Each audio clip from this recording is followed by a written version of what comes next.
Alright.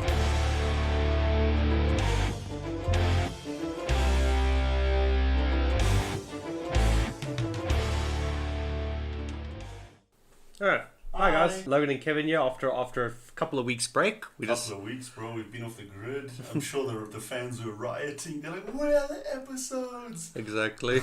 Yeah, no, you guys were very understanding. Yeah, no, we just had a bunch of stuff to do because 2 weeks ago I had to go to my dad's wedding, and and then the following week Kevin was busy, so we couldn't meet up and shoot. So now we're officially shooting more episodes. It's very great. It's nice to be back. Actually, last time we were together was the first 10 days of October. Yeah, it's been a hell of a stretch, dude. Because remember we grinded out episodes.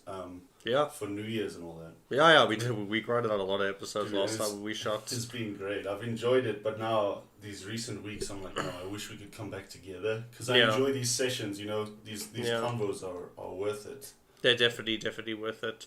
But yeah, just to give some channel update news just before we get into the actual main topic. This is going to be the launch of season 2 of our podcast. Yeah, officially season 2. Yeah, officially season 2.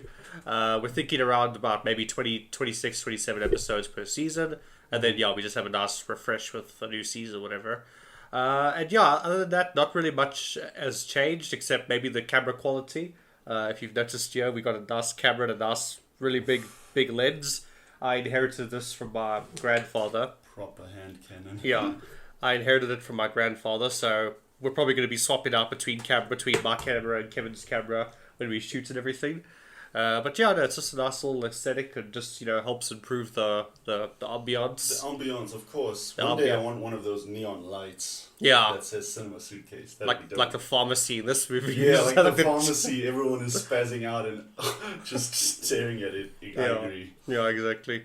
Not much has changed except we are making a small little change. Just that for the future, our extra suitcase episodes will be exclusive to YouTube. The main reason why we're doing this is because Anchor is very annoying. Because Anchor, you title the episodes differently, but because we have our mainline series, which has its episodes, and then we just have the extra suitcase videos, the episodes get it gets all messy because then you got to go, okay, wait, we got 4 extra suitcase episodes, so it's 26 plus 4 divided by thing, carry the 9, carry the 9 and everything. EMC squared. So, it just becomes very complex from the admin side. So for the sake of and the fact that we're starting season 2, it's say now episode number back to 0 again. Yeah. Really? Yeah, that's how Anchor's. Oh yeah, you mean in that context? In terms of Anchor and everything like that. So there's that. Also, we just thought that the extra suitcase is more suited for YouTube anyway because they're shorter videos. They're a bit briefer for sure. Just briefer. But just to let you guys know, the extra suitcase episodes that are available on our podcast platforms, those are still going to be there. We're not taking them away from you or anything. Yeah, no. It's just in the future. Any future extra suitcase episodes we shoot will be exclusive to YouTube, and then obviously our mainline series like this one is going to be podcast and YouTube. Of course. Yeah, that's available across the platforms. Yeah. Okay. But with that all out the way, we can now discuss the film. Batman Begins. Batman Begins, definitely. Promising young woman. I've been wanting to do this movie for a while. I know, you won't stop crowing about it. When we were last together, you were like, what could be a nice movie? Oh, Promising Young Woman. And you said it 6 times. Also, Carey Mulligan plays in this movie. We've done 2 movies with her already because she was in Venom, and obviously also she was in Drive. Legit. Yeah, exactly. So it's becoming she's our most appeared guest star. Our most appeared actress, yes. And then I wanted to, every time we've done a movie with her where she's like a side character or whatever, I've always shouted out this movie. Yeah, you have. So I was kind of just like, okay, no, now it's time to actually discuss this movie. And it's actually not a bad start for season 2. Yeah, nice artsy-fartsy movie, like how I like it. Exactly. Yeah, but let's just get through the credits here.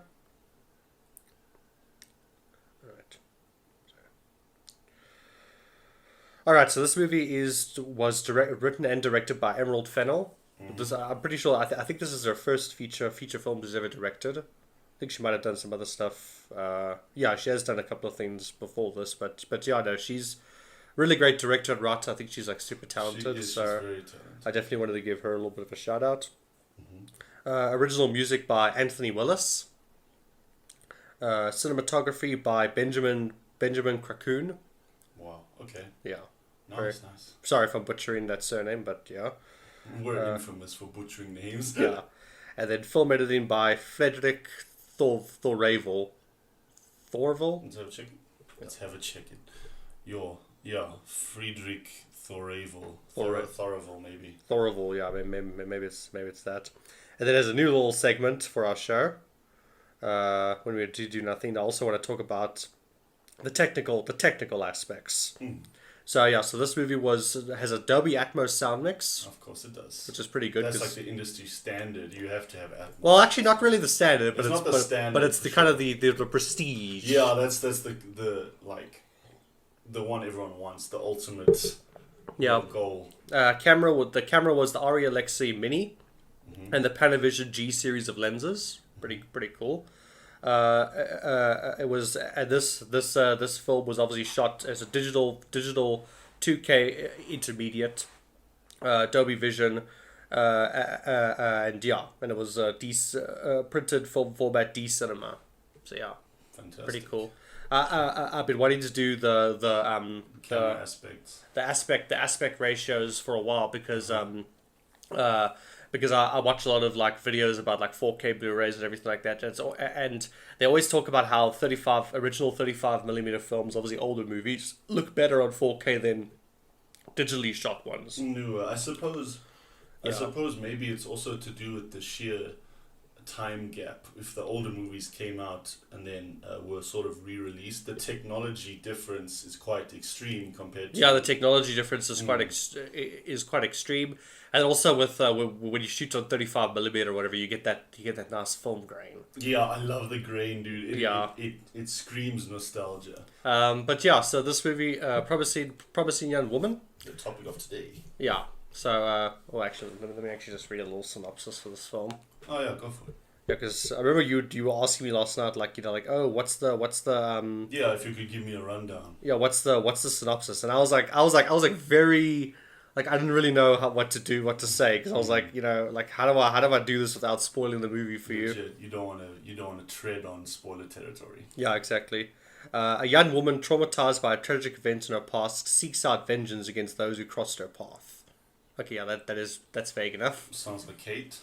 Yeah, so basically what this movie is that we have our main character, Cassandra, played by Carey Mulligan, and she basically, it's revealed later in the movie, and obviously spoilers, guys, so if you haven't seen this movie, just go watch it and then come back for our video. But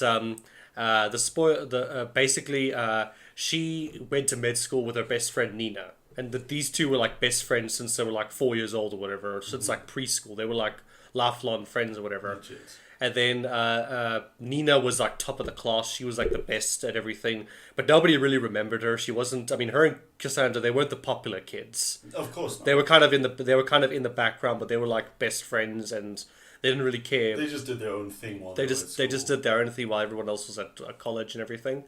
And then basically one night Nina gets she's drunk basically, and then some guys take advantage of her. Legit. Obviously we can't say the actual word because we'll get demonetized, so they basically they took advantage of her basically. And then Cassandra and Nina both dropped out of school because obviously Nina was traumatized and Cassandra wanted to just take care of her. Be with her. And then I think Nina, they don't really say how Nina died, but I'm assuming she just died of like depression or suicide or something like that. Something like that.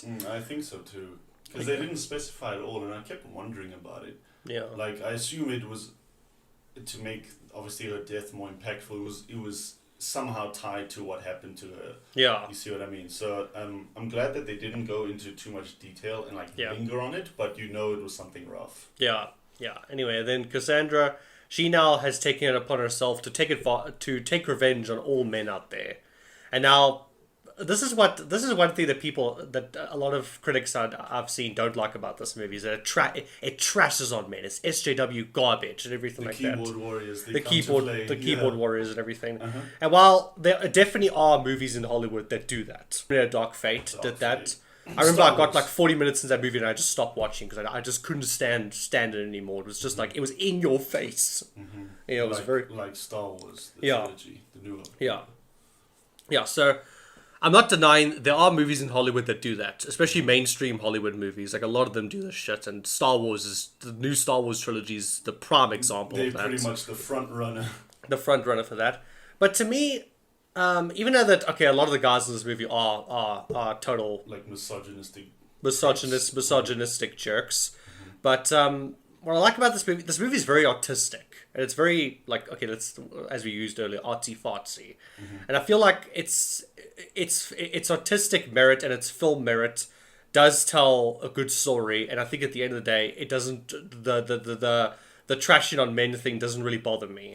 Of course, because in the film, it's like you're supposed to see them. Okay, I don't want to say see them as the enemy, but there's a certain stereotype that they're trying to convey exactly, and I think that's a very tight line you have to go through. It is. It's got to be like, how do we have the specific story in mind, and obviously men are the antagonists in this movie, but how do we do it in a way where people aren't going to get offended, exactly, especially in America, because people always get offended about everything. Need something to do, legit. But that makes sense because as you say, it's a fine line between trying to get across that this specific type of guy, I guess, is bad, but not necessarily like blanket statement the whole the entire male race is just like this. Because it's a fine line. Because we do have some good guys in this movie. Like obviously her dad, he's obviously like an honest man and everything. Yeah. And then there's the lawyer played by Alfred Molina, Doc Ock. Yeah, I was gonna say he did well. Yeah, because he was. We later find out that he was a lawyer, and every time these rich boys or whatever, like took advantage of a girl and did that or whatever, he was the lawyer that they went to, and he always covered it up, and he always intimidated the girls so that the rich kids could get away scot-free and everything. And then Carey Mulligan's character Cassandra, she's going around and she's taking revenge on all the people that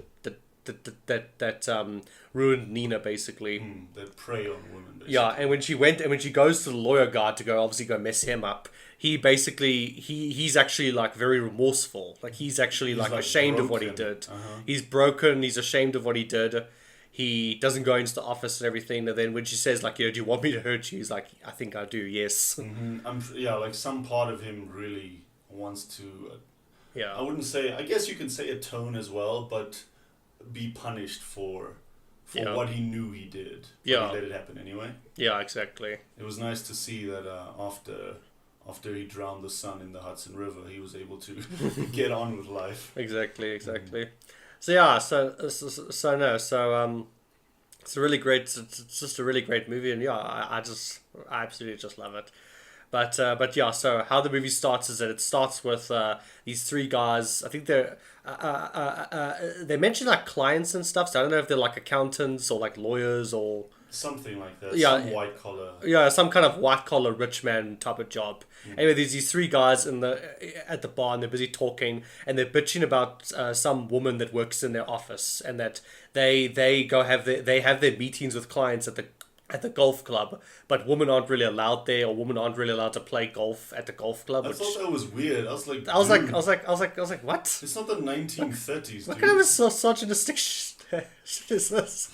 Like, I don't know what golf club they're going to, but I don't know. I've never been to one of those rich posh golf clubs, so maybe it's a rule. I don't know. No, I don't think I could survive going there, because if I had some pompous twat in my face, I would hit him with my 9-eye. Yeah, exactly. So she, they're basically complaining because she's giving them grief because she can't attend these meetings and she can't think. And then the one guy, the one dude, he's saying like, oh yeah, but she should just focus on closing her own damn deals, and just because we're ahead of her, it doesn't mean that it's our fault or that we're misogynistic or anything like that. Even though that they clearly are misogynist, but anyway. They do have a bit of a spiel, don't they? Yeah. So anyway, they go into this whole spiel. And then the one actor played by Adam Brody, very famous guy. Very famous. Yeah, Adam Brody. He's there, and they notice that there's this girl there, and she's sitting on this couch on the other side of the club, and she's basically like drunk out of her mind. She's like this, like doesn't know where she is. Balance, can barely have any balance or anything like that. And that's obviously we find out later that's Cassie, and this is part of her plan.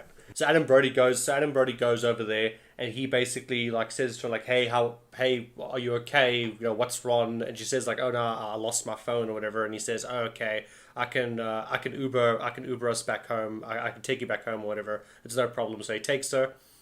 They go down those like stairs that you were complaining about. Dude, I was telling you, you know how many faces have hit those steps? Those things are tiny and they steep. Goodness. Yeah, Jesus. Oof. I'm sure once the audience sees that specific clip, they might agree that plenty of people have fallen down those stairs after a night of drinking. Yeah, geez Louise. Anyway, so they're in the car, they're busy driving, and then he like obviously says like, oh well, you know, my apartment's just a few blocks from here. You want to go have a drink before we call it a night? And I'm just like, dude, she's like drunk. Dude, she doesn't know what planet she's on. She doesn't know what planet she's on. Last thing she needs is a drink. Exactly. Yeah. Oh, we all know what he's after, but still, I'm like, bro, that was. You know, you couldn't be more subtle. You want a drink? Yeah. So he takes her back to her place. He pours her a drink, and then he drink. He gave her a bucket. Gave her like a bucket, basically, of alcohol. She says like, "Oh, I need to lie down." So like he tosses her onto the bed. Yo, dude, he like sumo slammed her, and then he just elbow. Yeah, elbow. Felt like, dude. And then he starts like, you know, obviously like, you know, messing around with her and everything, and she keeps saying like, what are you doing and everything, and then eventually she like, you know, wakes up. There's that moment where like her eyes go thing, because obviously now, you know, this was her plan all along. She says, hey, what are you doing? You know that song, that hold up, wait, that song reminds me of when she opened her eyes like that. Well, like when they do that you know, in those comedies where they always have like the music playing for like a montage, and then suddenly they have the record break. Yeah. It's like the scratch. Yeah, the record scratch and like everything goes silent. That's basically what it was. It's legit, dude. Yeah. Like, I suspected the entire time that she wasn't really finished. Yeah. I mean, she conveys it well, of course. I don't mean it like that. It's just in context of the story, I was like, yeah, no, you're probably fine, aren't you? You're trying to suss these guys out and teach them a lesson. Yeah, so that's basically what she does. She basically teaches these. She pretends to be plastered drunk, and then she sort of like teaches these guys a lesson about like, you know, and she sort of makes them think like, okay, yeah, I'm not going to do this ever again. Mm-hmm. Yeah. Which is good because she doesn't like harm them physically. But she definitely... She doesn't like kill them or anything. Because at first you think, oh, okay, she's gonna whack him. She's gonna slice this guy up and kill him. Mm-hmm. But she doesn't. She basically like she mentally breaks them. That's what I was gonna say. She mentally gets in their head and scars them, and then of course, they won't try it again. Yeah, exactly. Which is quite cool. I'm glad because I thought it would be like she was gonna whack them because of her tone. And like she's very how do I say? You can see she thinks very critically. She doesn't get involved with emotions. She's almost like Gus from Breaking Bad. She's like very straight faced and has an objective, and that's it. So I thought she was just gonna whack him, but she doesn't, which is cool. So yeah, so basically we then sort of see what her day-to-day life is. She's living with her parents. Her parents are like annoyed that she's still there and everything like that. And then there's that one bit where they give her a briefcase as a present, and it's like the biggest like, you know, like get out of our house metaphor ever. Legit. If they give you a suitcase, you know that's bad. Yeah. Jeez. Yeah, but anyway, and she works in this coffee shop or whatever. And she doesn't really like working in a coffee shop, but she does it anyway. And then she's got this like boss who's like, and the two of them are like friends or whatever. And like the boss is always like saying like, look, why did like you were in med school? Why did you just go do something else? You know, why are you working in my coffee shop? Legit. All stuff and everything. Mm-hmm. And she said, I can't remember her answer exactly, but she said to Ryan when they were on a date that she just wanted to do something else. But she doesn't know what that is. What it is, yeah. She doesn't specify. She doesn't specify what it is, and then also she says like, you know, like, if I wanted a job, a soccer, yoga class, a husband and kids and everything, I would have done it. You know, it would have taken me 10 minutes. Exactly. Yeah. She is one of those, like she can get stuff done. She seems like her character seems like that. Yeah, exactly. So she's basically working in this coffee shop, and then Ryan shows up, Ryan Cooper. And he's a doctor, and him and Cassie went to med school together. They were in the same class, and he always had like a thing for her or whatever, but like he never asked her out. So then like he pretty much just like straight up asks her out, and I'm just like, okay, dude, geez, you know, want to do a little bit of foreplay. Dude, a little bit of foreplay. Foreplay first. Dude, I love how he asked it as well, because he basically because he recognizes her, and then she doesn't recognize him, and then she's like, oh yeah, you were the guy from class or whatever. But he sounds so angry when he does. He's like, you want to go out? I don't know why. Like, to me, it came across as so angry. Maybe he was just nervous, but jeez. Yeah, I don't know. Toxic.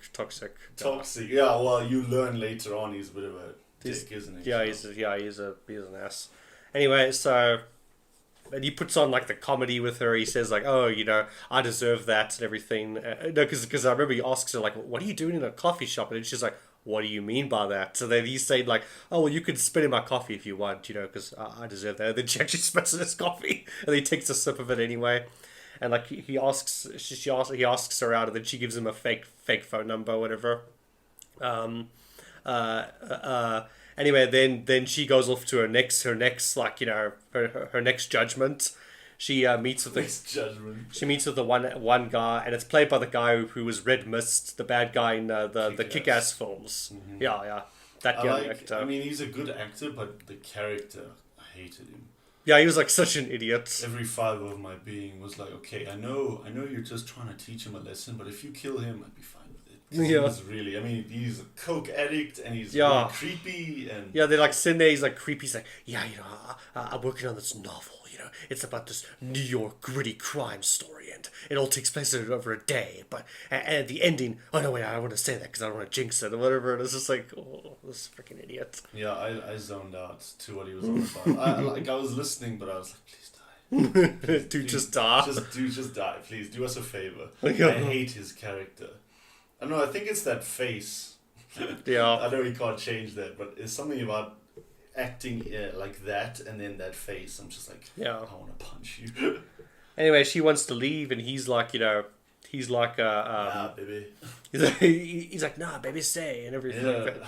And all that type of stuff. And then she eventually flips on him. Mm-hmm. She flips on him. She and then he gets freaked out because he thought she was like plastered drunk, but now it turns out she's not actually drunk. And she's like, really? You want me to leave? But you were very insistent about me staying. And, you know, he's like, yeah, but I thought we had a connection. It's like, okay, what do I do for a living?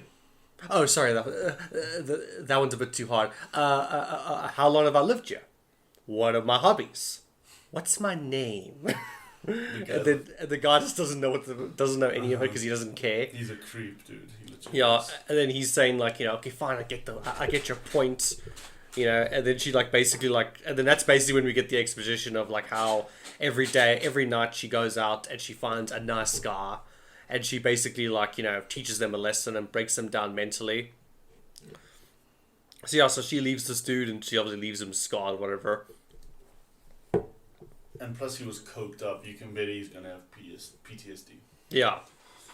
He was coked up, so he's probably going to have like hallucinations, whatever. Hallucinations. Every night he goes to bed, he just sees it. He's like, ah. Yeah, exactly.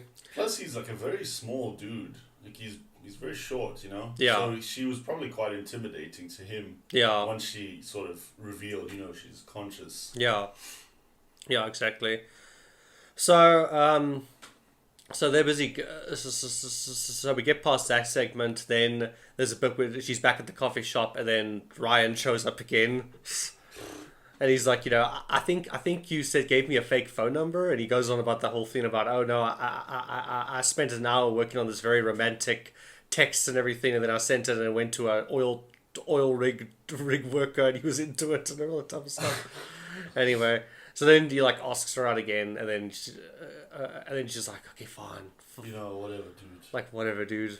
I think she was, like, she reveals in her own time later that she was like, you know, excited about it, because you see her get ready at like her parents' house. Yeah, and, I think it's like, you know, she's like she is interested in him.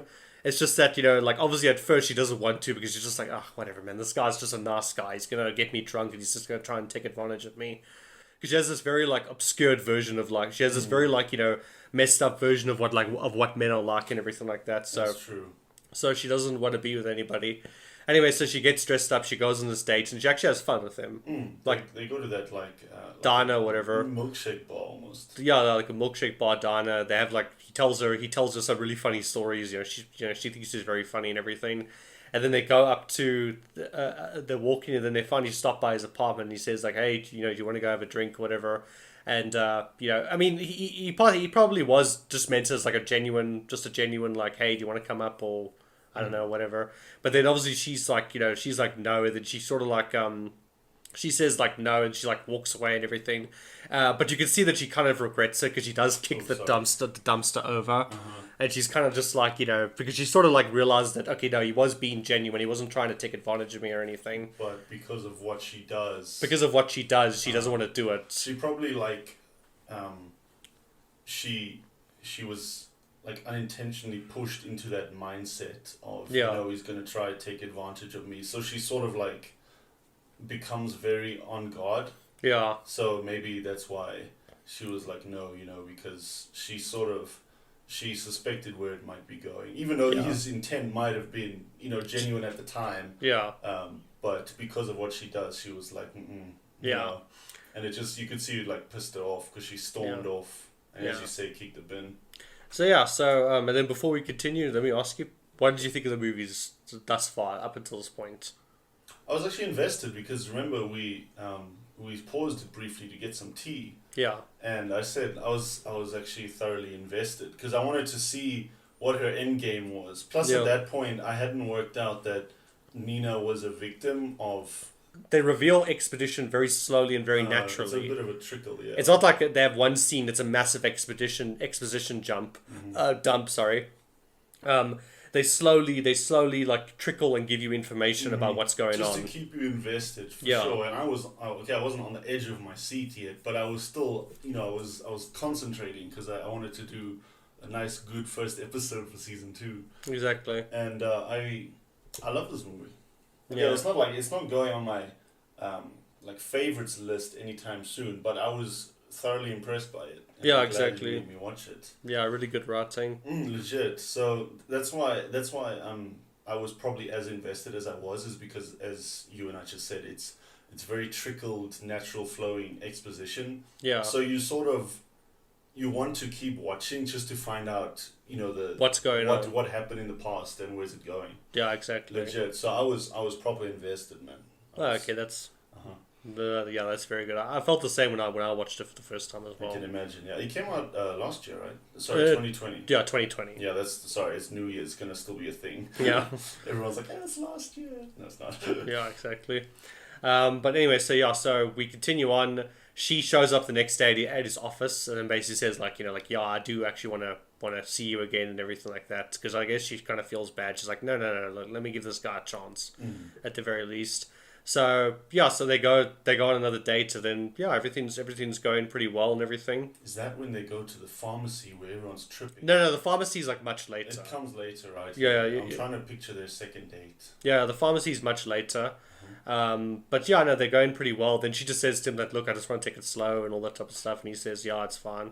Sorry, isn't that like the montage of when they go on like several dates and they just no the montage is later as well, because remember that's later, because remember the first he catches her when she's doing one of her missions, as you could say, and then they sort of have like a little bit of a breakup, and then they sort of get back together. It's in the second half when they get back together, that's when they have that whole montage of like dating and everything like that. Mixing events as usual. but so anyway, so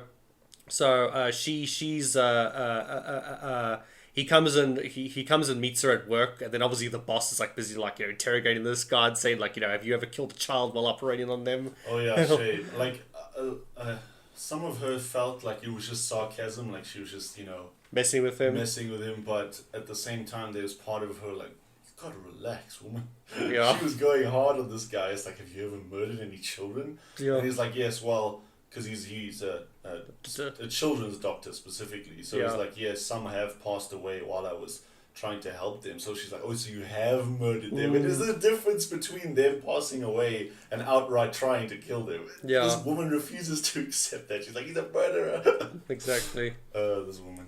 So yeah, so it continues on, and then they're busy having their dated, like, Cassie's just busy closing up the shop while the Ryan's busy talking to her, and then he says to her, like, yeah, have you ever spoken to any of those people from class? Like, oh, I was talking to Madison the other day, and she's like, Madison? She's like, yeah, Madison, she's like got the twins now and everything.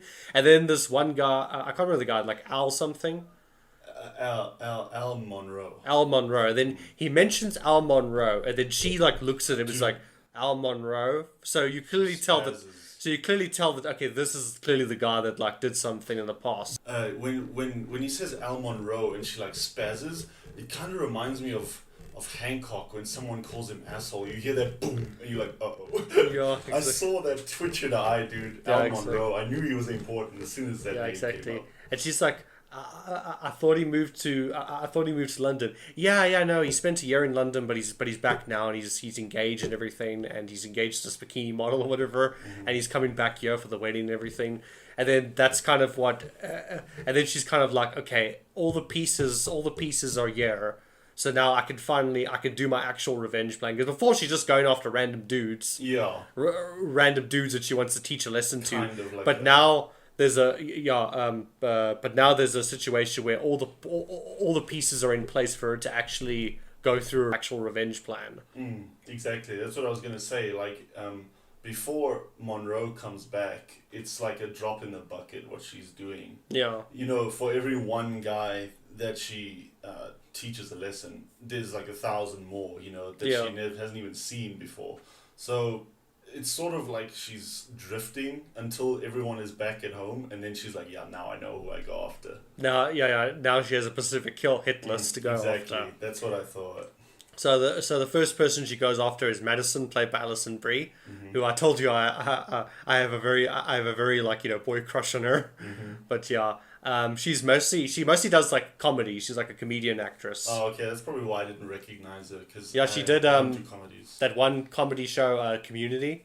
She does that, but she's done a lot of other movies. She's actually done quite a lot of really good movies. She actually did this one really trippy type of movie called Horse Girl on Netflix. It's actually quite a good movie. We should do that one at some point. But add it to the list. Yeah. But anyway, so Madison's like this rich. She's obviously like a rich girl.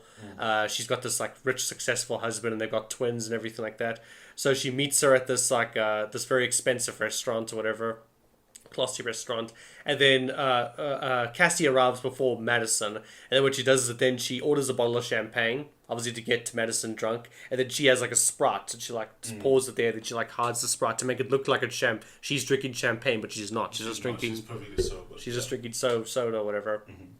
So yeah, so they start talking about like, hey, how you been, and how's life and all that type of stuff and everything, and then eventually when Madison's like plastered drunk, she like says to her like, I wanted to talk to you about the reason why I left med school. Then Madison's like, okay. It's like you remember Nina, right? Nina Fisher. Do you remember what happened and why I left the thing? And it's like, oh, and she tries to like sort of brush it off. It's like it's such a long time ago. I don't think I remember what happened and everything like that. It's just like, really, because there was assault charges, there was a criminal case and everything like that. And then she's just like, yeah, but if you go sleep around and everything, no one's gonna believe you when you cry wolf or whatever. Build a reputation. I kind of saw her argument, but at the same time, Cassandra was like, no. Yeah, Cassandra's like dead face the entire time. She's like straight face looking at her, and like Madison's trying to brush it off and everything. I really love that scene. And then what I also love about that scene from a cinematography standpoint is that when they flick between the two of them from camera shots and everything, they both of them are on even level. But then at the end, when the conversation's over and Cassie leaves, there's that one shot where they're sort of shooted from below, and you see Madison, Cassie, and it's like sort of like a low angle shot on her to show that she is in control and in power of the situation. I just really love it, and also just the background and the colors and everything they use. It's just brilliant cinematography. It kind of reminds me of, okay, I don't know if it's true for every scene, but from a lighting perspective, every time like Cassandra's by herself and having a good time, she's evenly lit and having a, like you could see her properly, but every time she's in some sort of confrontational discussion, they have harsh light on her. One side is always dark and one is lit, always. Yeah. And I thought that was clever because, this is sort of her trying to balance the nasty side of her that wants revenge with not outright losing control and killing everyone, Yeah. I thought it was very interesting. And then, of course, there's the times when she's actually getting involved in what is essentially the B plot with her love life, and she's happy and well lit, and it's an interesting contrast they create, and they never really. And also just love how they shoot a lot of the shots. Like a lot of the time, it's like, okay, I don't really know. I think it's like a medium or like sort of almost like a wide shot. They don't really use medium shots a lot. A lot of the shots are very wide because every time they do cut to a shot where it's just where it's just the one character, there's always something in the background. Always like lots of color, lots of things in the background, or even that shot where like she goes. After the first day, when she goes to his office to go talk to Ryan, there's that shot where she's sort of like on the left-hand side, and then there's this big painting in the background, and you see like the big painting and everything. Yeah, and then I don't think we're talking about the same shot, but there's a similar one where she ends up in his office again as well, and she's sitting in probably the waiting room, and then there's two posters of like the human body and the muscle structure and the bone structure. There's always that sort of stuff, and we spoke about it earlier when we were looking for a suitable picture to use. There was that she's in the coffee shop, and there's that, I think it's the coffee shop, and there's that weird crest behind her. There's the white wall with like the blue crests and everything. It's very like colorful, very like it like pops. It does, everything. Legit. Like the background and the use of aesthetics is so good. I don't know if I probably missed a lot of meaning from it, but it was still interesting to see, because you can see they planned this stuff. Yeah. Right? And it was good to see. Plus their use of blue versus pink. Yeah. Like the blue and pink are such, they're not primary colors, but in the context of the film, they're used so much, Yeah. It's really interesting to see. Because I kept seeing blue and pink, and I was like... And blue and pink, they're usually very like happy colors. Like blue's very like usually like very like solitude, like soothing type of color, cool type of color, and pink obviously is like, nice and poppy and everything, and they're using these like these very like bright and like eye-catching colors in a movie that's actually very dark. It's a very dark and mature story. Very, very tonally dark. Exactly. Yeah, like they didn't go the usual, because usually when they have a movie like this, they usually go for those like dark, very grimy colors and that type of thing. But with this one, it's sort of like the color and the tone of the movie is sort of clashy with each other the whole time. It's just very nice. That's what you actually, to add another layer to that, earlier you said she may not be, I don't know if you said it, I think you said it last night actually, she's not all well upstairs almost. She's almost like obsessed with her friend's victimhood. Yeah, her friend's death and what happened to Nina and everything. And so she has a very like warped and distorted image of men and stuff like that. But also her dad even says she may not be well upstairs somewhere in the movie. So maybe that warped perception of color for us is her mindset. Yeah. It's supposed to be, happy and upbeat, but because of her trauma, those happy colors are distorted. See what I mean? Yeah. It's interesting to think about. That actually is an interesting theory. I didn't think about that. I just thought about it now when you were discussing it. I was like, actually, that's a good point. Or it might be. Yeah, it is a very good point.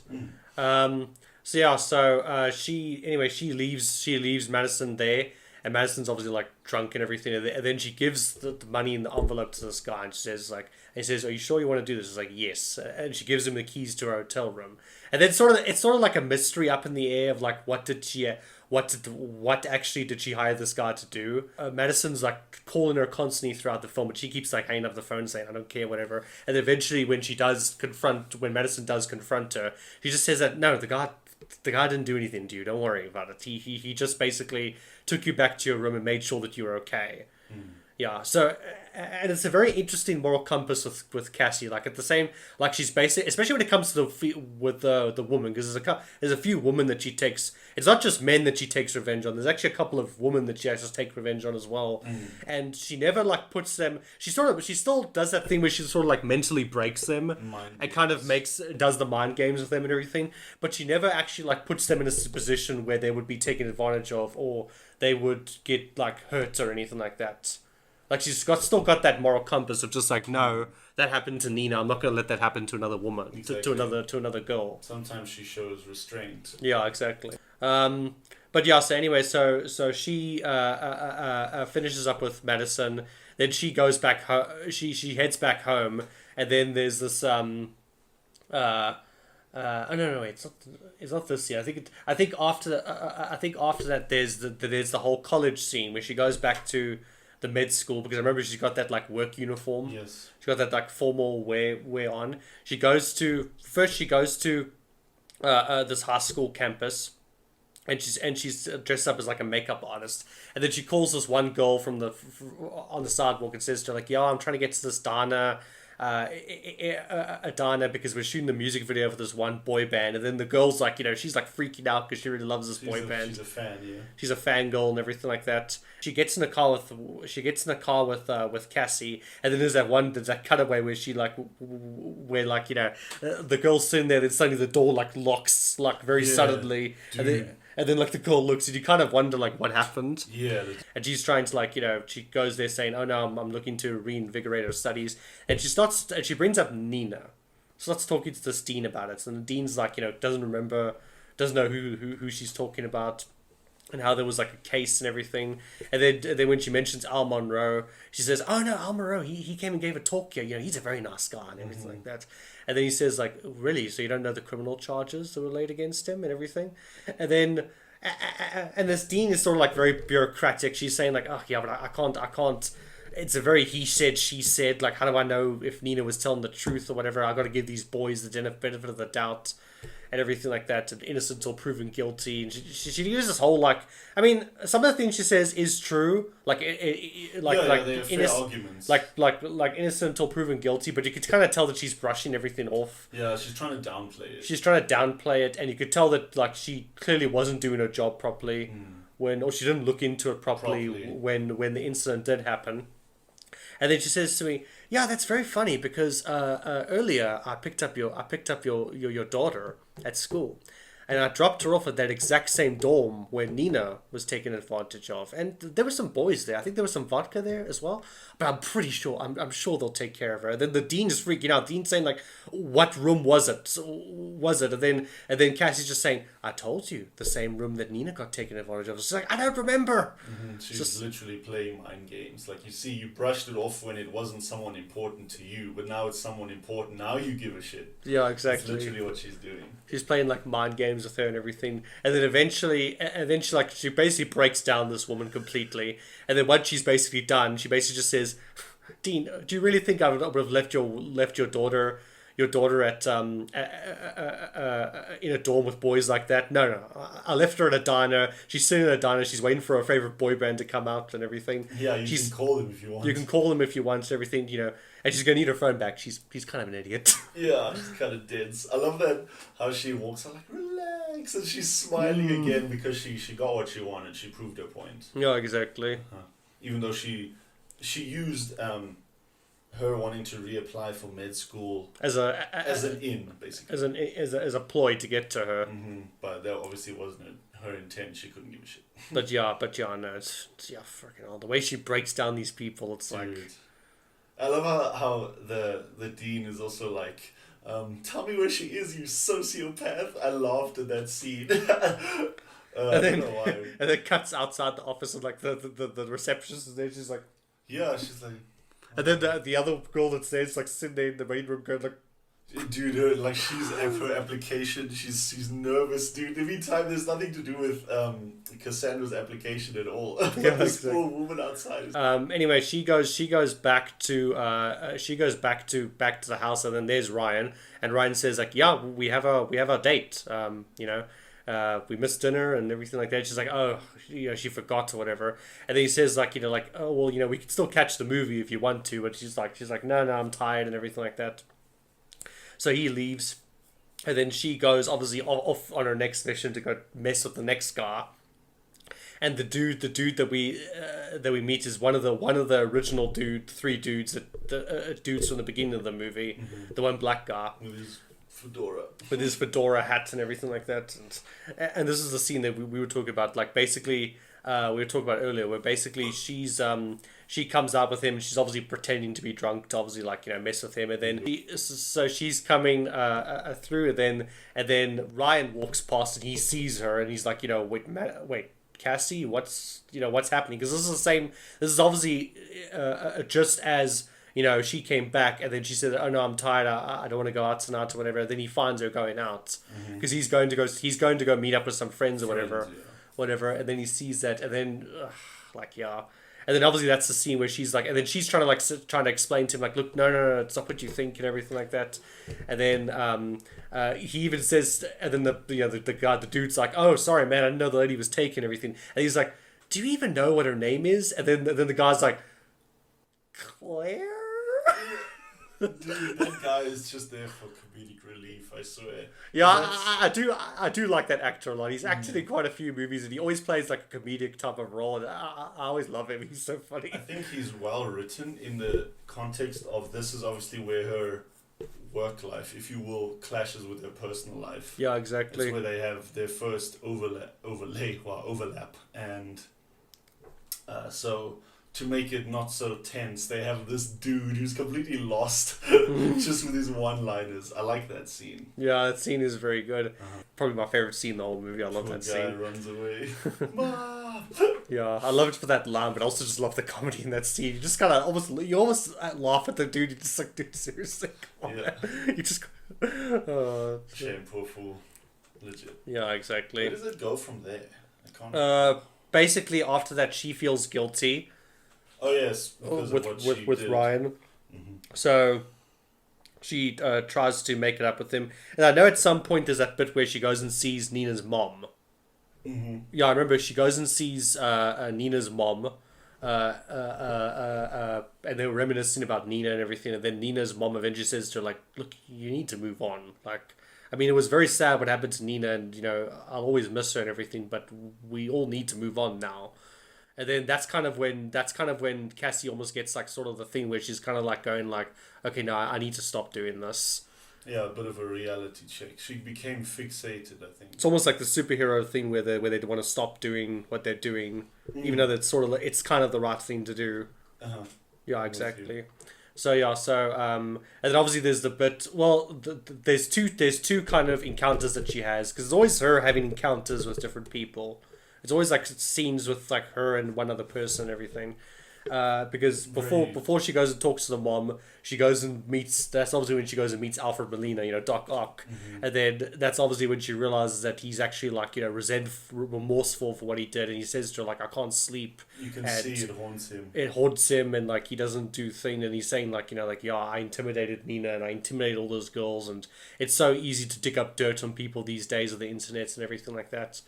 So yeah, so it's almost like that and the scene with Nina's mom is kind of what gets her to like kind of go, okay, no, I need to stop doing this because it's actually ruining my life. And reflect a little bit. She actually gets reflective and everything. And then, yeah, like we said, there's a scene where she goes outside and there's a guy, and then the guy says, okay, should I go in? And then she says, no, don't go in. No, yeah, and she throws her, like, she has that journal where she, like, crosses off guys on her list, so then she, like, throws it in the bin. Anyway, now she wants to go make it up with Ryan, because Ryan obviously is the one thing that kind of, like, he's kind of the one thing that's sort of pulling her back to reality and pulling her back to a normal life and everything like that. She can start, like, a new chapter. Yeah.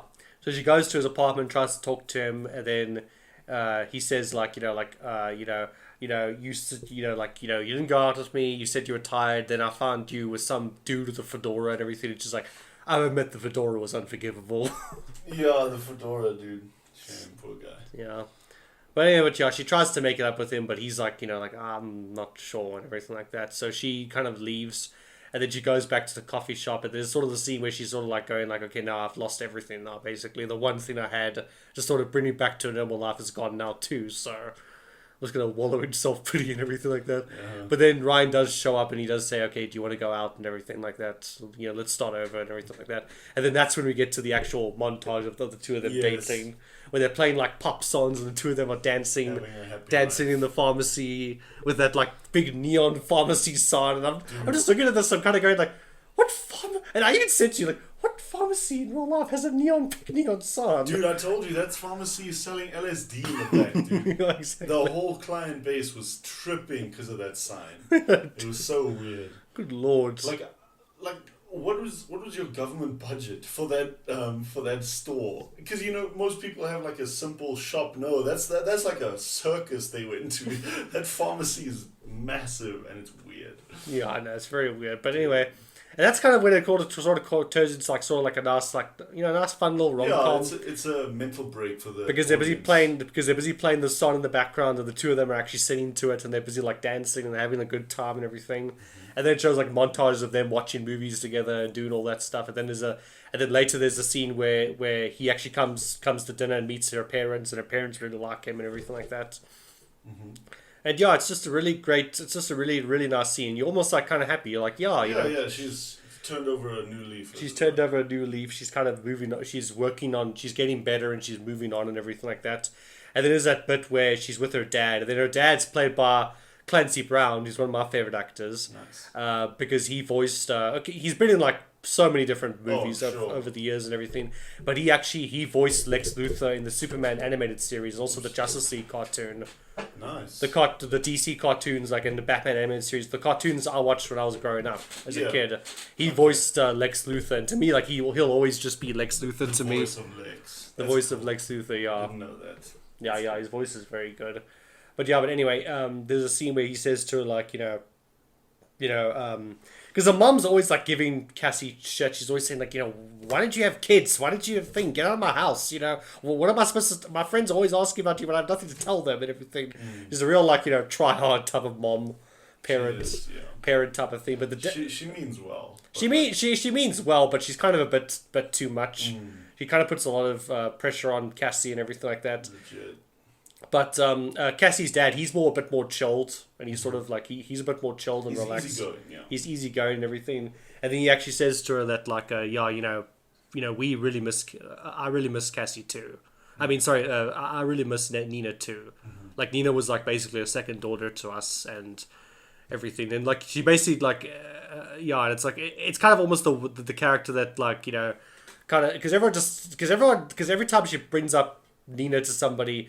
Everybody's basically just like, move on, like just whatever, move on. Like Nina Fisher, who? Sorry, who the heck are you talking about? Can I ask you? How long has it been since Nina got whacked? I never heard them say. They never say. I think it's been a few years. It has to have been a couple of years. If everyone is alright, like we've grieved, we should learn to move on. But yeah, so it's been at least like 2 or 3 years. Oh, yeah, it must have been at least minimum. Yeah, minimum 2 or 3 years. Yeah. Okay.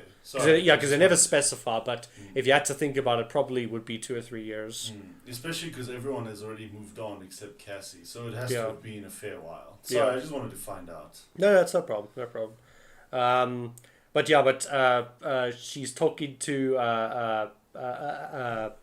every time she brings up Nina to somebody, everyone's like, everyone's either like move on or basically like Nina who? Nina Fisher? Like who are you talking about? Like the only one who remembers it, like I remember Alfred Molina, he remembers Nina Fisher, and everyone's telling her that, but the dad's kind of the one person who actually says to Nina actually was a very good kid, and I miss her too, and I wish she didn't. I wish what happened to her didn't happen and everything like that. And that's kind of the final thing that sort of like gets her to like sort of go to the light side and say, I'm ready to move on and everything like that. Closure. Yeah, closure, exactly. She gets her closure. And then, just having a fun time with Ryan. The two of them are getting very serious now, and they're in a very nice relationship and everything like that. It's LSD. Yeah. And then we get to the bit where, which is sort of the turning point, which brings Cassie back to the dark side again, was when she comes home after shopping or whatever, and then Madison's there. And then obviously we have the bit that I mentioned earlier where Madison's asking her about like what happened on the phone and what happened on that day, and then Cassie's just like, no, don't worry, he didn't do anything to you. He just took you to your room and just made sure you were okay. I didn't pay him to take advantage of you or anything like that. So she's sort of relieved, but then Madison still says, yeah, but I've still got something. There's something I need to show you. And then she turns out that there was actually a videotape of what happened. There was a video, because obviously it was a group of guys, and one of the idiots who were drunk or whatever, they videotaped it on their phone and they sent it to everybody. So everybody in the class except obviously Cassie and Nina got this video and everything.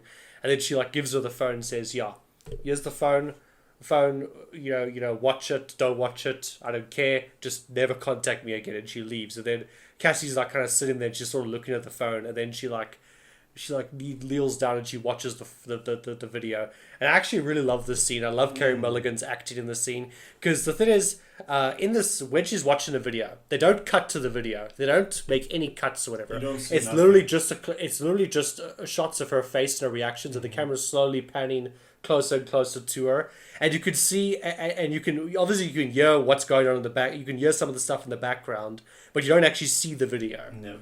You don't actually see the video, and you could see all the pain and all the emotion, and everything's coming back on her. Like, the acting for Carey Mulligan is just, in the scene, is just amazing. And it was a bit of a double whammy, because not only was it the video of her, what started her best friend's, demise, essentially, but also we find out about Romeo was involved as well. That Ryan was in that video. Ryan was involved, yeah. Yeah, and like I think it was a sense of he didn't actually do anything to Nina, but he was there and he did watch. He didn't like stop and do anything. He didn't like try to help Nina or anything like that. Mm-hmm. He just kind of sat and like laughed and everything and thought it was funny, and everything. So that's kind of what brings her back over the edge, and now she's basically just going like, okay, you know what? I don't care what happens to me. I'm getting revenge. This revenge is needed and everything. So she basically, but yeah, sorry, just so I don't talk all the time. What do you think of this twist reveal? Did you see it? Did was a situation where you kind of saw it coming? You saw something was going to happen, or was it a complete shock to you? I knew something like this would come around, because obviously Al Monroe was still around, being brought up, and we hadn't seen him yet. So obviously I knew we would encounter this dude eventually, but I admit I didn't expect Brian, because obviously they paint him with such a happy image. He's a child doctor and all this stuff, and I must admit I wasn't really that concerned. To me, I was like, this dude is here, okay, whatever. I was more interested in her story. So for that tipping point to come back and pull her right back into that twisted mindset of hers, I was kind of shocked that this dude was involved. Yeah. Like every scene after that, I could kind of see it. Like, yeah, this dude's a frat boy. Bromance, cap backwards, twat. Yeah. You could see it from back in the day, but I didn't see it coming, I'll be honest. Yeah, very much. Did you see it coming when you first saw it? No, did not see it coming. It was like a twist reveal. I was like, whoa! Mind blown. Dude, yeah. That's what I was like. That's why when, I'm sure you saw me, I sat up, because I was like watching, and then like I saw her face and I was like, hold up, I know what's going on here. Dude, and I suddenly sat to attention. That's when I was like, because they really do paint him in this happy light, and they're like sort of my own fault for not looking through the cracks, I guess. Because I didn't like him as a character, I was just like, dude, you're in my way, Yeah. But it was great the way they did it. As you say, that scene is very impactful, because it's a double whammy of obviously her friend being wrecked, but also finding out her romantic interest is also the bad guy now, one of them. Yeah. It was quite a cool twist. So her acting and the way they did that scene is brilliant. It's like really good. And then they have that whole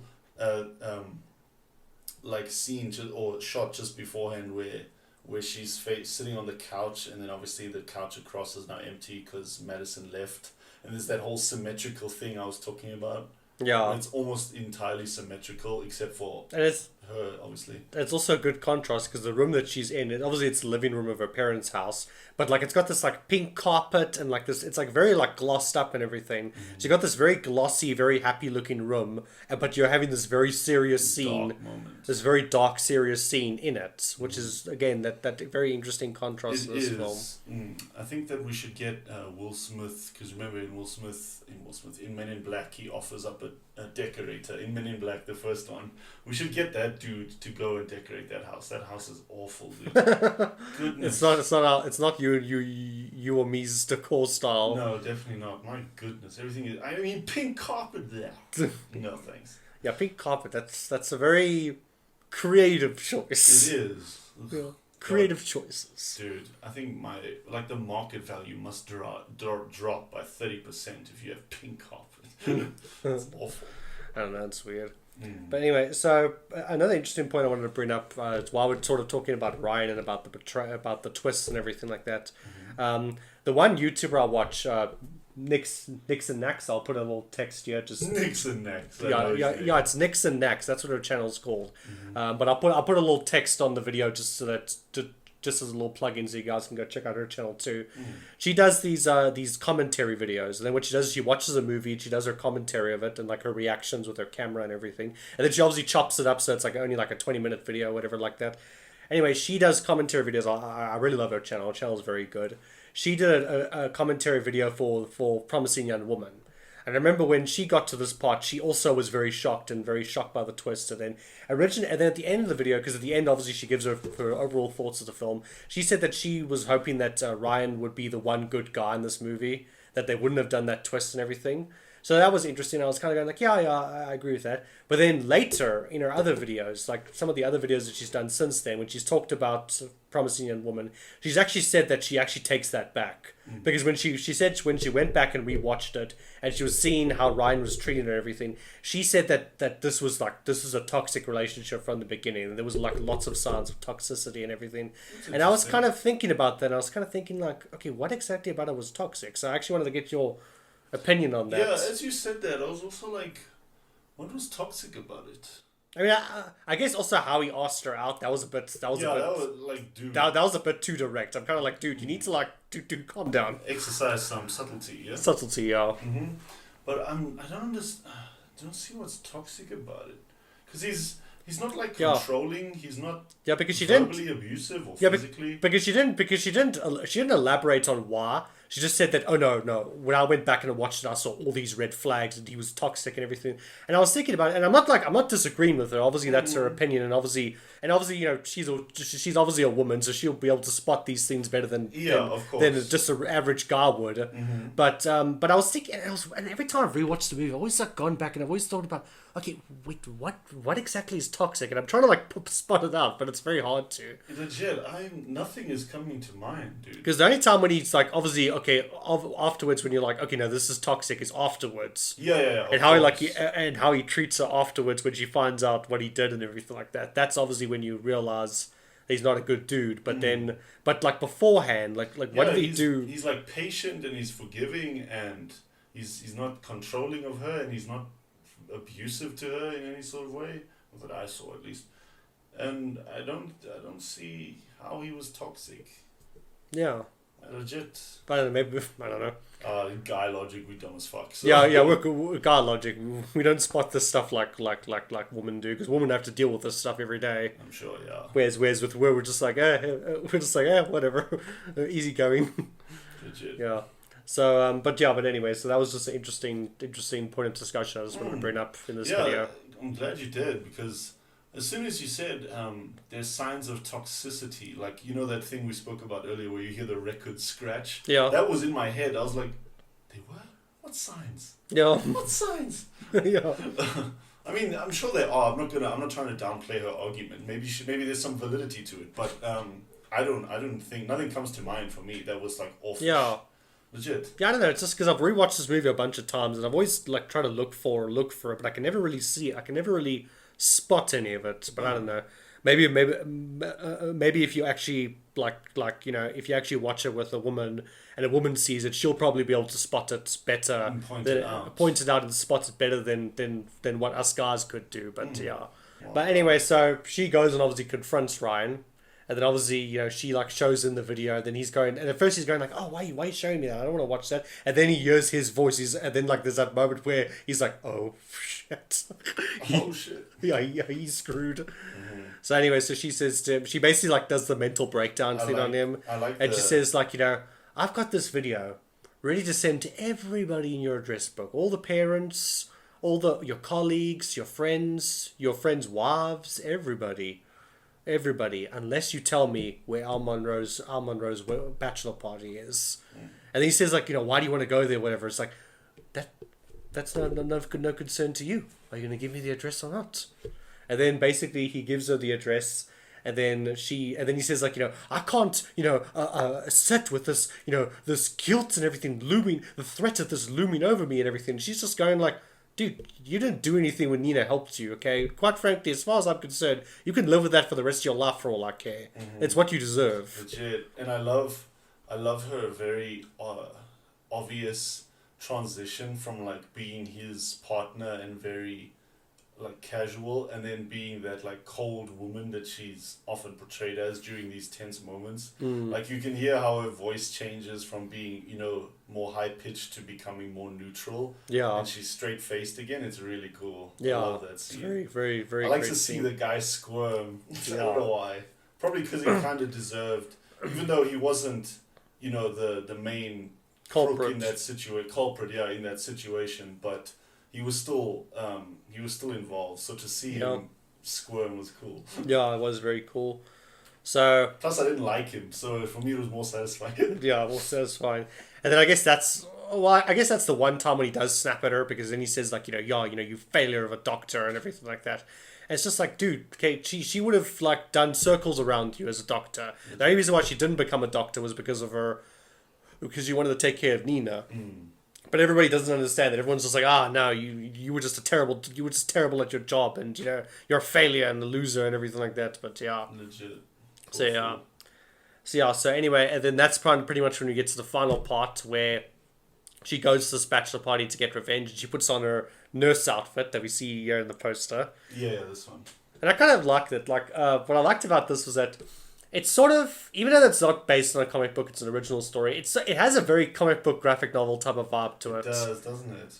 And when she has the costume at the end, it almost makes me feel like this is sort of like a secret hidden Joker movie. This is like a lady female Joker movie, and this is basically her turn. Because I was kind of thinking, because obviously this movie came out a year after Joker came out, and obviously I was comparing the two in my head, and I was thinking that it's got a very similar structure. Because if you think about it, it's about a character.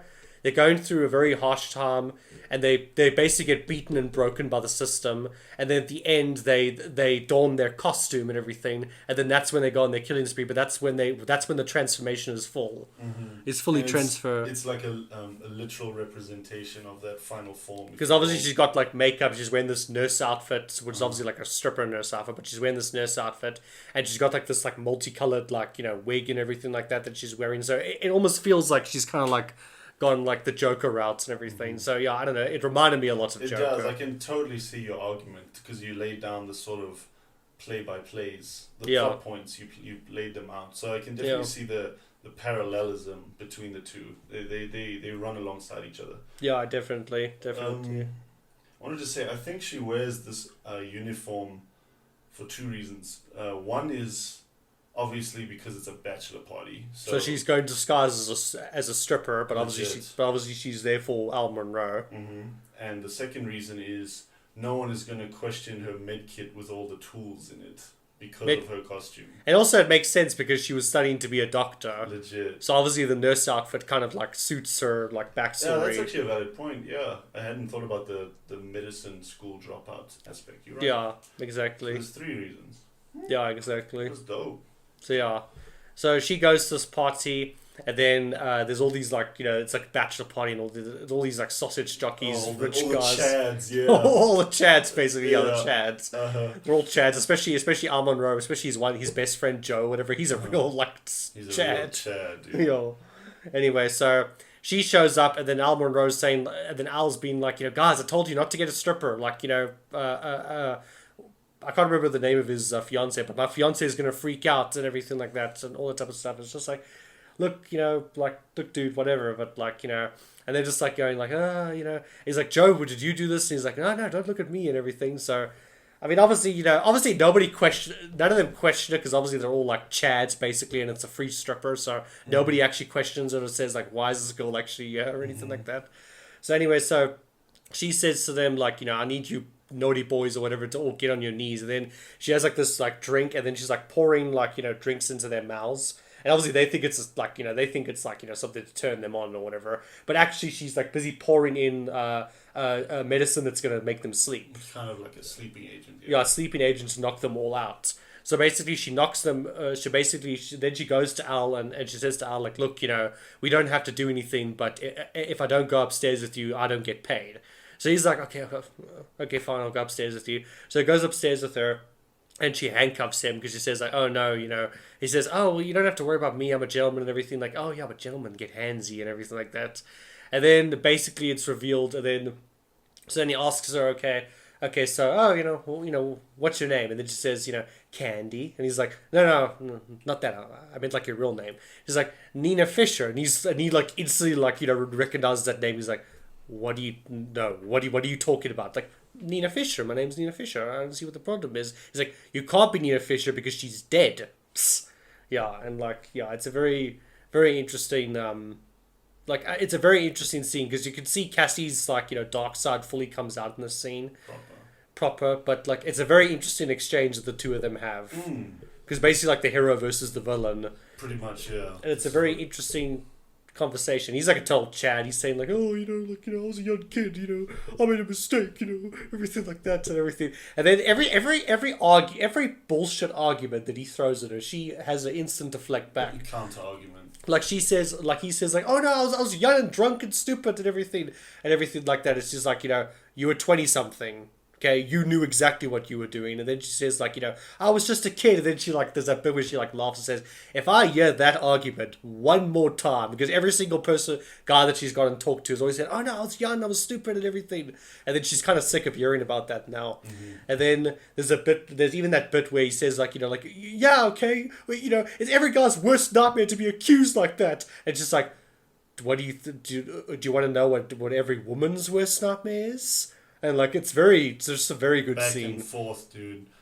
In the meantime, the tension is constantly going up because obviously he's obviously starting to freak out, and also she's restraining him. Yeah. In the meantime, so it keeps gradually vamping up. Yeah. It's really cool. And obviously the guys, they can't come up and help him because they're all sloshed. Yeah. They're all knocked out basically. Mm-hmm. And then there's a very emotional scene where she sort of goes on about Nina and like how Nina was like the best person ever and how she didn't care what people thought of her and like her and that she was shocked that she wanted to be Cassie's friend. And you really can see that the two of them really were close and they really meant a lot to each other. Legit. And everything. So yeah, then basically she gets obviously on top of him because obviously now she's going to like use her tools and like take her revenge out. But then he gets the upper hand on her because obviously she didn't restrain his legs. She only restrained his hands. So he like, get like sort of like flips on top of her, then like puts the pillow and like clashes his legs against her face and then basically like strangles her to death. And that scene is very hard to watch. Especially because it goes on for long. It is long. Yeah. It's a long sequence. It's not. They don't like cut away to after when she's like already past dead or whatever. They like focus on it and they make you watch it. And it's like to watch. It is, and it lingers. It does. It lingers for like so long. It didn't bother me, but I can still understand why it would make people uncomfortable. Legit. Yeah. Mm-hmm. It goes on for like 2-3 minutes, one shot almost. Yeah. It's impactful. Yeah. I didn't expect it in all honesty. Yeah. I thought she was gonna pretend to be dead, take the scalpel and like jam it in his head or something, and then she'd sit up and breathe again. But no. Yeah. I didn't see that coming either. So there's like two big twists. Yeah. Where I was like, bruh. I even like giggled a little bit. It was funny because he's like, oh. Yeah. We're like, oh, and then suddenly. Yeah. I was like, it's kind of a little bit of dark humor. It is. It's legit dark humor. Yeah, you can tell that Will Fennell, she has like a bit of a dark humor side to her. I love dark humor. So to me, that was really funny. Yeah, it reminds me of something like James Gunn would put in one of his movies because James Gunn has a very dark sense of humor. Mm-hmm. So yeah, him and Todd Phillips, who did Joker, those two have very dark senses of humor in their movies, and then so this sort of reminded me a little bit of that. But yeah, but anyway, so then his best Chad friend Joe, good old Joe, comes up the stairs. He's like, "Hey man, what's up? You know, dealing with the stripper, yeah, man." Woo. And then this guy, he's obviously freaked out. He's like, Joe, she's dead. He's like, what? Oh, come on, man, stop joking with me. He's like, no, seriously, dude, she's dead. And then it's like, oh, come on, man, no, you're freaking with me. And then like he taps Cassie on the leg and says, come on, honey, you need to go. And then eventually like takes the pillow off. He's like, oh, he like realizes that she's dead. And he puts it back. That's what made me laugh as well. Yeah. Anyway, and then. The one guy's freaking out, and then he jumps on the bed on top of this car. He's saying like, "It's not your fault." And like, bro, I got you, dude. The bromance. It's like this bromance gone too far. Like they're secretly gay lovers. Remember, that's what I said to you. I was like, "Please don't kiss." Goodness, because he leaned up right to his face. He's like, "Bro, you gotta be okay." I think it's meant to be exaggerated because obviously obviously Emerald Fennell's poking fun of like these like Chad. Jock friends or whatever, and they're like very like bro type legit, thing. Bro. Yeah, so like I don't know, like yeah, it was very funny. I enjoyed it, dude. I thought it was a very funny scene. But anyway, so they burn Cassie's body right next to a river stream, like you pointed out. Yeah, they like start a fire next to water. I'm sure it'll be fine. Yeah, once again, Kevin's commentary during these scenes is very funny. But anyway, I love that scene actually when she's being cooked and then the water goes over her painted nails and it sort of like starts to wash off. I can't really attach anything too symbolic. I imagine there is a bit of symbolism there, but I thought it was very cool nonetheless. Yeah, it was a very nice shot because it was a nice shot, like this top-down shot of like her hand just being her there, hand, and the water streaming over her hand and everything. Yeah, it was a very beautiful shot. Do you think there's any symbolic? It could be symbolic to it. I think it's symbolic, but I don't know if I have an argument. Okay, I just thought of this now. So I mean, this is just a theory, so don't know if this is correct or this is what it was intentional, but. The movie is all about color and about pop and about pink and blue and everything. And then maybe when the water's washing over the nails, that's actually kind of saying like, okay, no, things just got serious because now she's dead. Maybe she's just been murdered like cold, brutal murder now. So now it's like it's no longer fun. It's not a fun movie anymore. Now it's like serious. That's true. That's a fair argument. I have a different theory. Maybe. Okay. To me, it's like. Because obviously her nails are like those vibrant colors that we've been seeing. Yeah.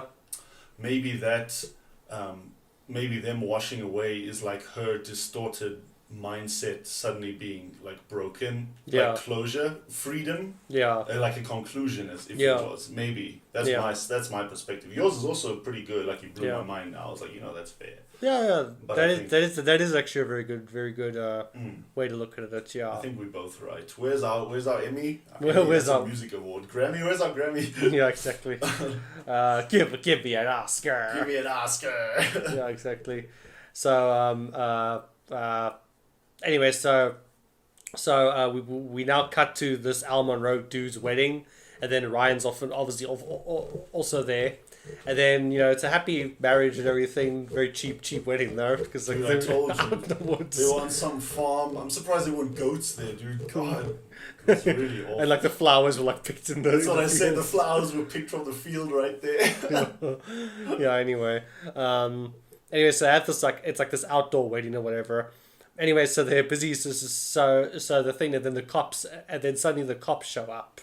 And the cops are there, and everyone doesn't know where the cops are there. And then Ryan has his phone out, and then suddenly he starts getting text messages from Cassie. And these are like scheduled messages that she set up, obviously before she went, because she knew that she was going to die. Well, I don't know if she knew it, but she definitely prepared for it. Yeah, prepared for it. Yeah, yeah, like a contingency plan. Yeah, like a contingency plan. And then, and obviously we have this detective. There's because after Cassie goes missing, her parents file a missing persons report. There's a scene where he's talking to the parents, and there's a scene where he goes and talks to Ryan, and Ryan obviously lies and says, "Oh yeah, yeah." Apparently she was going on a work trip. Yeah, she mentioned the work trip, and Yeah, do you think she was? Do you think she would have hurt herself? Yeah, would have hurt herself. Whatever, like trying to cover himself and make sure he doesn't get arrested or whatever. And then Ryan starts getting these text messages saying like, yeah, you thought this was over, but it's not. And then basically the police find her body, they find her nails and everything, and then they basically tie Al to the murder of her, and then that's how he goes away for jail. Mm-hmm. Yeah, it's very interesting. I was kind of thinking like, wouldn't she have just sent out the video or something? Yeah, I had the same thought. I was like, you know what, that's a pretty fair like assumption to make. Yeah, because you could have just sent the video to the cops, and the cops would have just like that also would have been sufficient evidence. Because then they could have just it happened like 10 years ago, but they still could have, or a few years ago, but they still could have arrested him for that. But I don't know. Anyway, it's more of a symbolic ending. Yeah, and basically he goes to jail, and pretty much wraps up the movie. That's it. I mean, she didn't like. At the same time, I think. In the grand scheme of things, her dying would have been the best outcome. It sounds harsh, but I mean, because... Bittersweet ending. Yeah, because she didn't really have any life objectives at all. She didn't give a shit about studies, about her work, about relationship, nothing. She was like fixated on her one mission. And once she achieved it, She didn't really have anything left to live for anyway. Exactly. I mean, she had her parents and everything, but But they were like, her mom was always on her case, so that wasn't really a shining light in the dark either. Yeah. So I think that it was a bittersweet ending, yes, but it was also very concluding for her journey, because legit what was next, she had interest in nothing almost. Yeah. And I guess also Emerald Fennell put it in there so the studio doesn't try to force out a sequel or whatever. That's true. It's like, alright, she's in the ground, she's not coming back as Chucky's bride or anything, so that's it, it's a one and done. Yeah, because they're all like franchise, maybe we can get her hand to cameo in the sequel or something.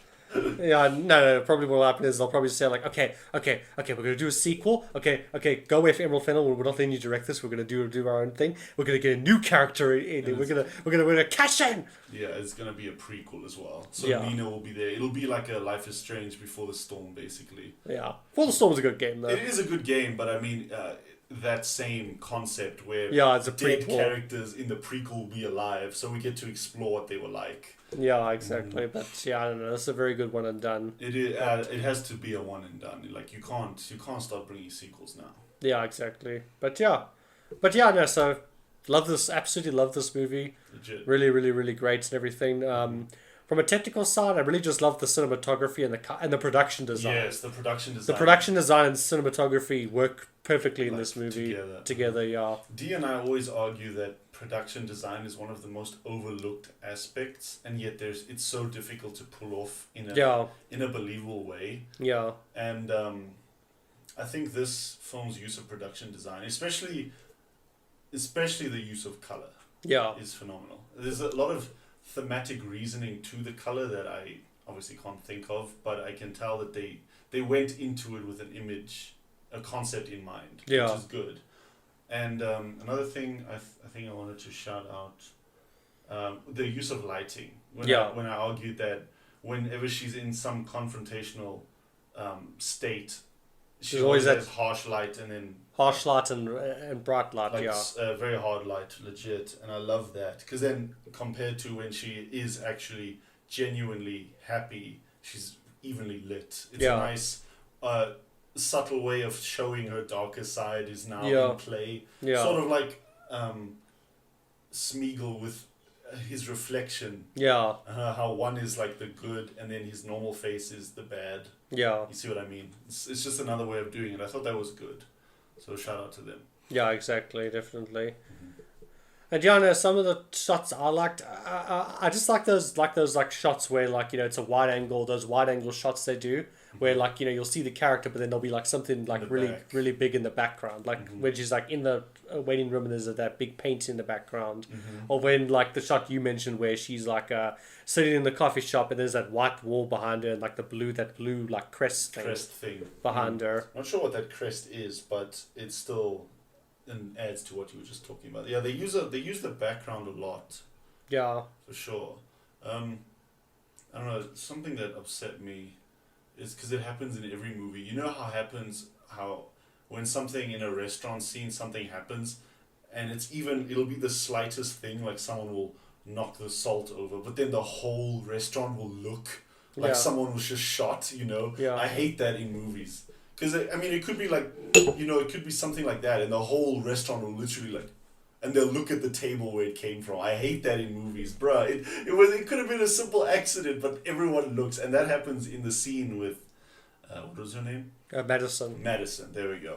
I'm not sure what Madison does that causes everyone to look, but it was something subtle, and then everyone in the restaurant was like, I think she's drunk, and I think something gets knocked over. I can't remember what it is. I know she knocks over wine. That thing. She knocks over. Oh yeah, there's that bit where, you know, Cassie's kind of interrogating her, then she like knocks over the wine onto the tablecloth. Yeah. The tablecloth, yeah. Mm-hmm.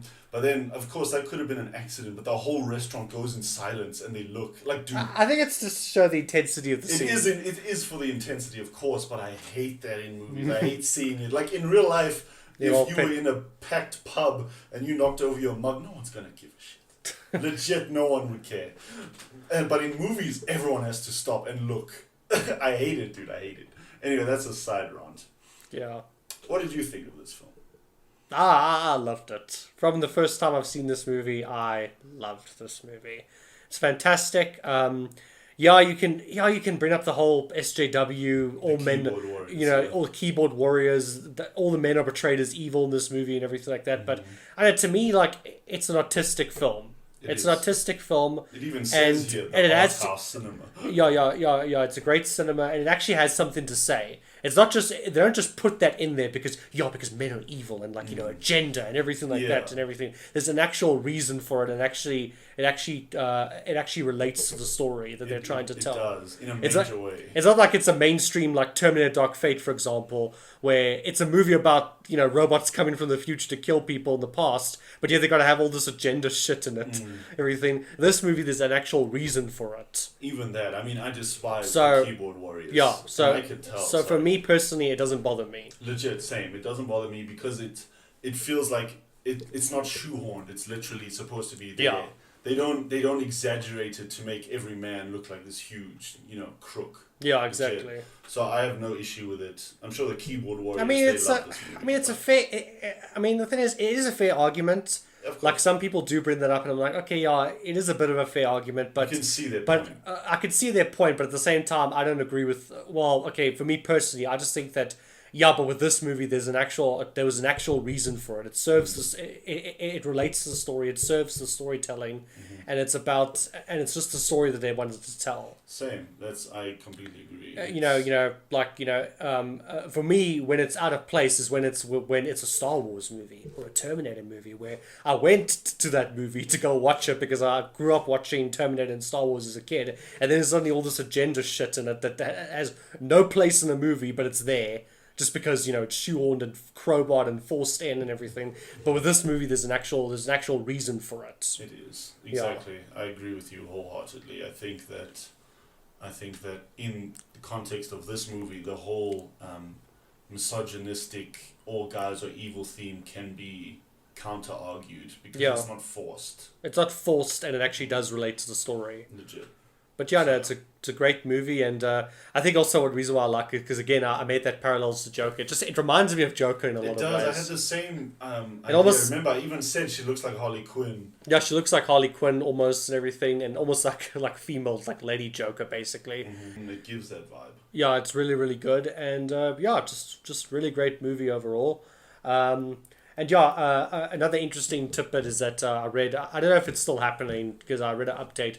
I think it was last year. I read an update that the DC's working on a Zatanna movie, and they actually got Emerald Fennell to write the script for the movie, and hopefully she directs it. Hopefully. So hopefully, I mean, I don't know. The problem is Warner Brothers has a tendency of announcing movies and canceling them like 6 months after because they don't like the script or they don't like the direction of it or whatever. I freaking don't know.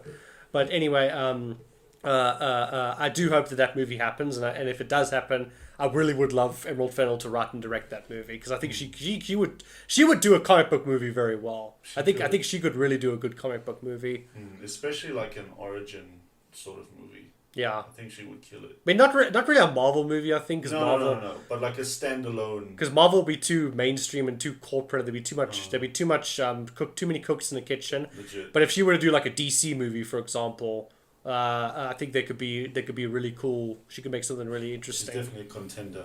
Yeah, exactly. I agree with you entirely. Yeah. Cool.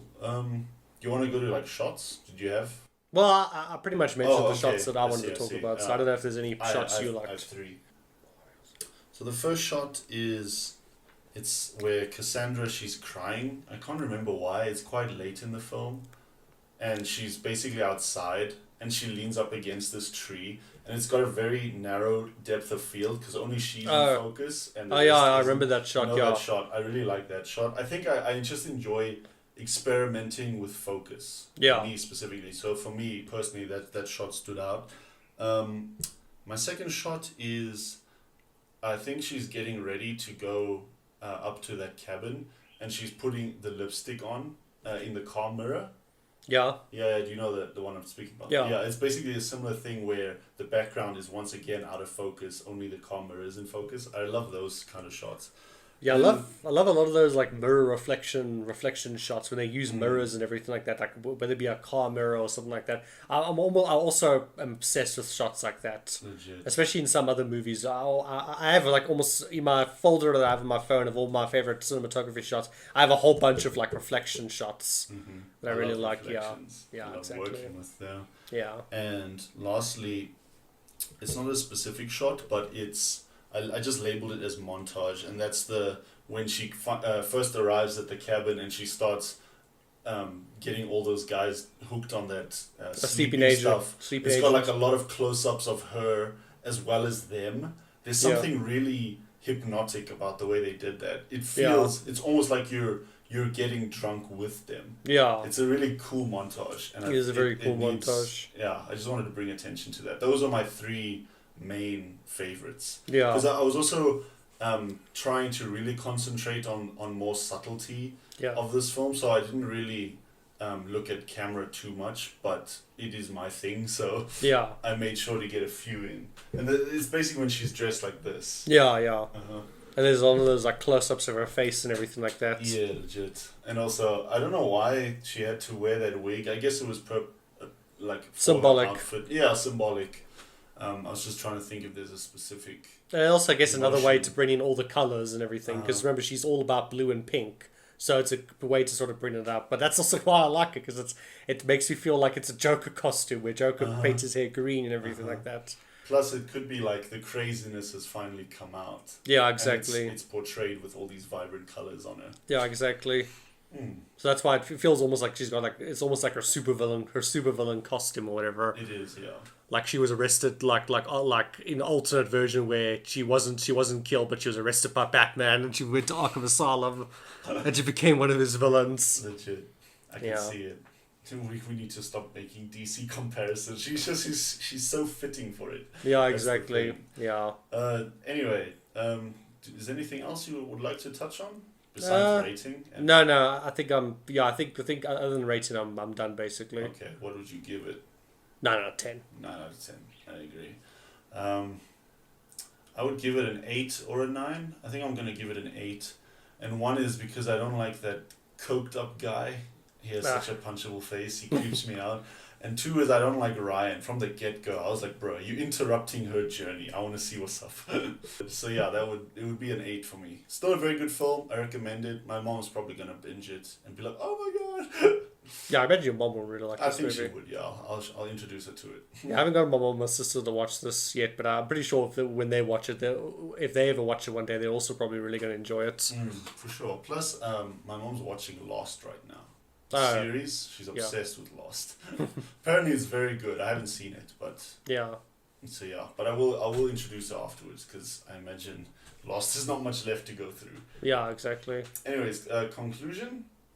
Anything you want to just outro? I just think that overall this is just a very well made artistic film. It is. It's just really, really great. Carey Mulligan is amazing in this. I think I can't remember. I don't think she did win, but I'm pretty sure she did get. I can't remember if she got nominated for an Oscar for Best Actress in this movie or not.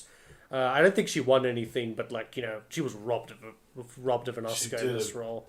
Beautiful performance. Yeah, she was like really. She was convincing. Really great. Yeah, really great and everything. And everyone's always been hyping up Carey Mulligan as this great actress, and I don't doubt that she isn't a good actress. It's just that I've never seen any movies with her where. The problem is, all the movies I've seen with her in the past where she's in it, she's always like a side character. I was about to say. A side character. I haven't seen a movie where she's actually the main character. When I watched Promising Young Woman, I was like, oh, okay, this is awesome. Now you see the potential they tapped into. Yeah, overall, I just love this movie. Nice. I think if I had to do like a top 5 list of movies, favorite films directed by a woman, this would definitely be like in the top 5 for me. I'd agree with you. Yeah, it is a solid project. They went into it knowing what they wanted to do. Yeah, legit. You can tell they didn't have scrambled ideas or filler or anything. Yeah. They had a consistent story. Tonally, everything is. Yeah, and they had enough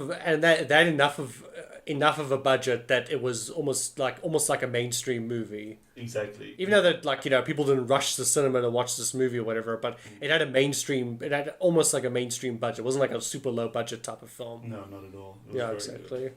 Yeah, I don't think I have anything else to say other than I'd recommend it. Yeah, I'd recommend it as well. So yeah, so thanks very much for watching and listening, guys. If you like our videos, please like, share, and subscribe.